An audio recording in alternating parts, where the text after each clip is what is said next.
According to Sadhguru, mantras are one of the most misunderstood aspects of yoga. A mantra is not just a sound that one utters, but something that one strives to become. Sadhguru says that mantra means a sound, a certain utterance, or a syllable.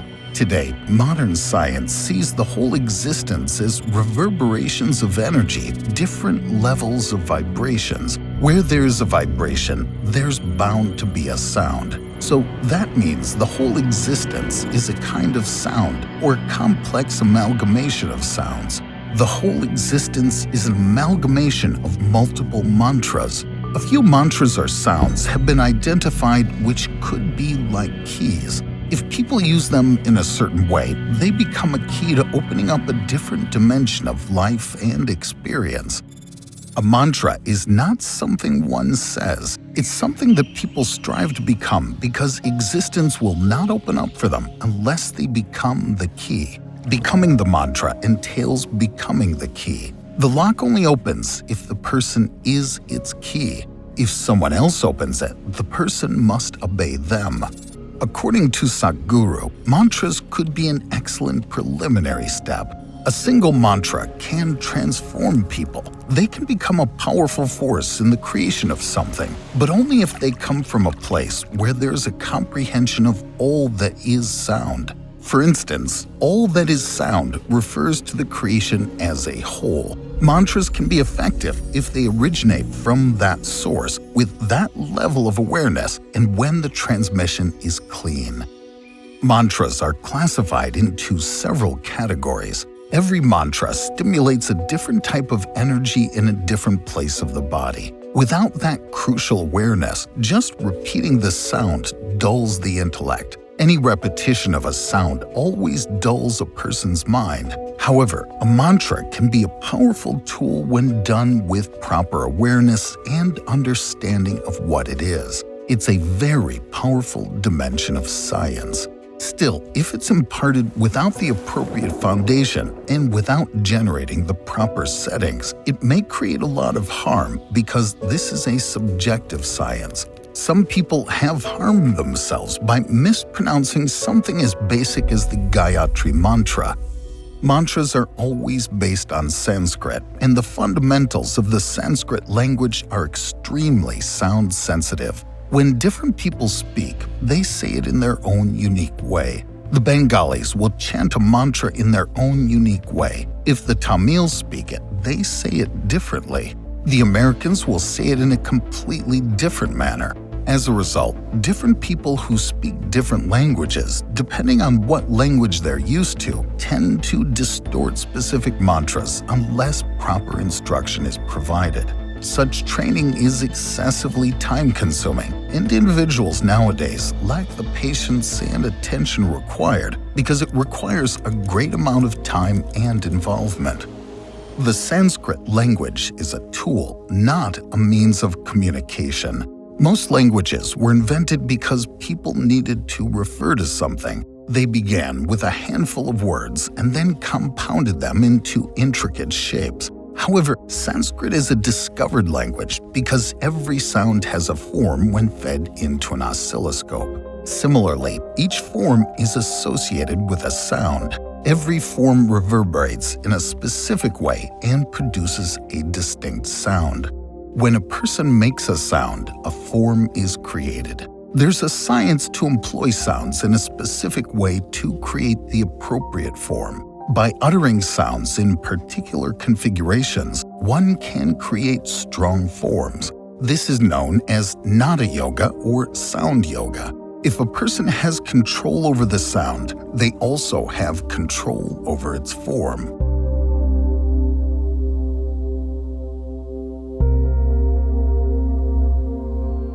As a child, they would find themselves looking at someone who was talking. At first, they hear their remarks, then it's just the sounds. After a while, they just noticed some odd patterns happening around them that enthralled, fascinated, and delighted them so much that they could sit there staring at them forever, not understanding a single word because they weren't listening to the words at all. Sanskrit is a language in which form and sound are intertwined. In English, for example, if someone says sun or sun, the meaning is the same, but the spelling is different. The criteria are not what they write. The criteria are the sound. When they realize what sound is associated with a particular form, a person names that form after that sound. Now the sound and the form are linked. If the sound is uttered, a person relates it to the form, not just psychologically, but existentially. Sanskrit is like a blueprint for the universe. It's translated into sound, and a lot of distortions have occurred. Even now, preserving it in its original form is a struggle due to a lack of necessary knowledge, understanding, and awareness. That is why, when Sanskrit is taught, it must be learned by rote. People keep chanting the language. It makes no difference whether you understand the message or not. The sound is more significant than the meaning because imagination creates meanings. The connection is between the sound and the shape. That's why, with the exception of Tamil, it's become the mother tongue of practically all Indian and European languages. Tamil was not derived from Sanskrit. It evolved on its own. Sanskrit is the root of all other Indian languages and nearly all European languages. Music is the arrangement of sounds to produce sweetness. The music is well arranged, but it is still like a river flowing. A mantra is not visually appealing, but it is far more effective. Mantra is not consciousness, but it creates the correct atmosphere. Sound will create the appropriate ambiance within this physiological, psychological, and atmospheric framework. This can be put to use. Nada means sound. The word Brahma signifies divine or all. There are three fundamental noises in the universe. These three noises can be combined to produce any sound. There are just three color webs if you know anything about color television. Any amount of colors can be made with these three color webs. Similarly, any number of noises can be made with these three sounds. A simple experiment demonstrates this. There are only three noises you can make without using your tongue: ah, oh, and People can still make these three noises even if their language is severed. Any other sound requires the use of the tongue. People merely use their tongues to blend these three sounds in various ways to make all the other noises. There are millions of noises they can make with their mouth, but a mute person can only pronounce ah, oh, and They cannot say anything else since they can't use their tongue.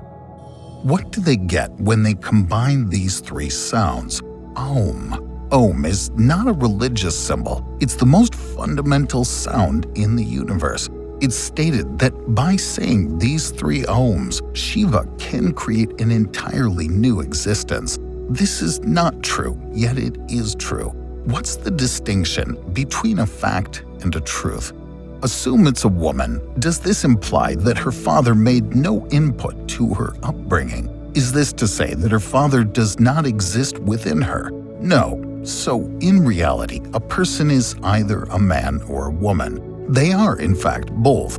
Shiva is not sitting somewhere muttering ohms, but that isn't the point. It's claimed that everything is only a vibration. There are numerous perspectives on this. Many years ago, people used to travel alone for a month or two in the Himalayas every year, and some happened to visit Kedarnath. Kedar is a magical and intense place. Above Kedar, there's a place called Kanti Sarovar that few people visit because it's a challenging climb. People hiked up to Kanti Sarovar and sat on one of its rocks. It's tough to put this into words, but in their experience, everything transformed into sound.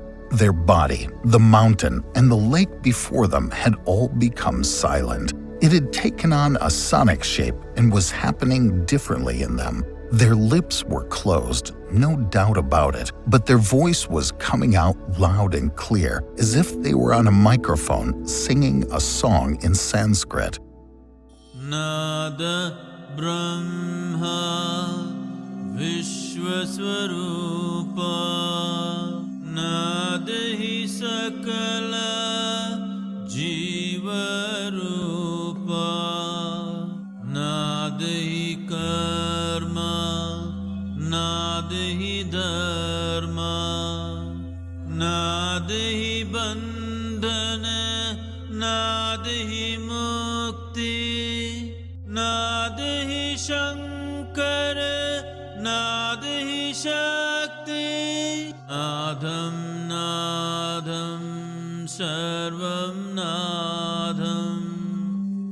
Nadam, nadam, nadam, nadam.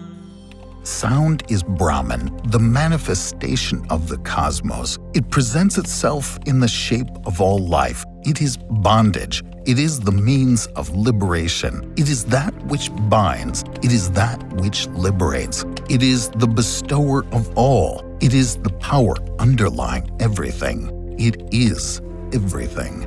That song has a kind of power. One can only have it if they allow themselves. If one fully immerses oneself in it, it can dissolve a person. Researchers from Lady Irwin College in New Delhi studied how Om chanting can aid athletes a few years ago, inspired by Satguru's remarks. The study discovered that athletes who used Isha's Omkar meditation were more aware of their body hydration levels. Dr. Preeti Rishi Lal's research in clinical and sports nutrition was conducted over 2 months in 2011. It will be presented at the International Conference of Food Studies in October in Illinois, USA. The study, also published in Ms. Anchal Agarwal's master's thesis, aimed to improve the water drinking habits of young male hockey players training with the Sports Authority of India as part of its Common Play program. Ms. Agarwal and Dr. Lal discovered that, despite educating athletes about the importance of drinking enough water during play, most players experienced dehydration during the game, resulting in decreased performance and physical capabilities and substantial long-term health consequences. According to Dr. Lal, quote, "The players had already been educated on the body's water needs. They had been given information as well as experiential learning through demos. In fact, when we gave them a basic test on their knowledge of body hydration, most of them scored 100%. They knew what they should do, but they were just not doing it. There was some connection needed between knowledge and actual change in behavior. A conscious awareness of a body's thirst level was needed," end quote. Was Omkar the answer?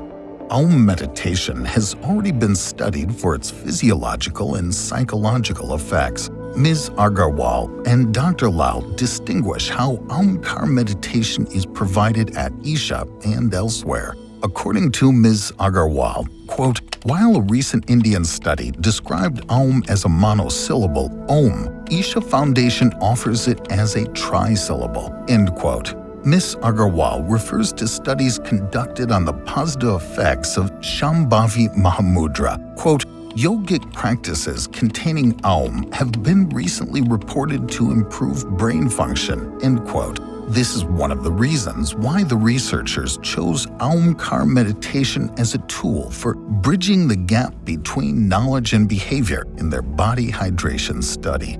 During the experimental study, 30 players were randomly assigned to one of 2 groups, a control group that received the existing education module on adequate water consumption, and an experimental group that received the education module as well as practiced a brief session of Omkar meditation for 21 minutes every day for 21 days.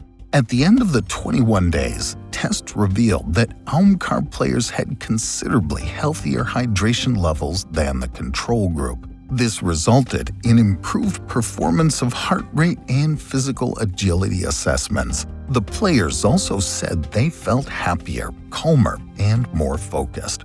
Dr. Lal says, quote, "Many participants came up to me and shared that apart from their game performance, they were also experiencing other benefits. One participant told me he was getting along better with everyone at home. They seem to have matured a lot during this study. This study has opened up a whole gamut of possibilities. We've already got 2 more studies planned to find out more on the benefits of the meditations that Isha offers," end quote.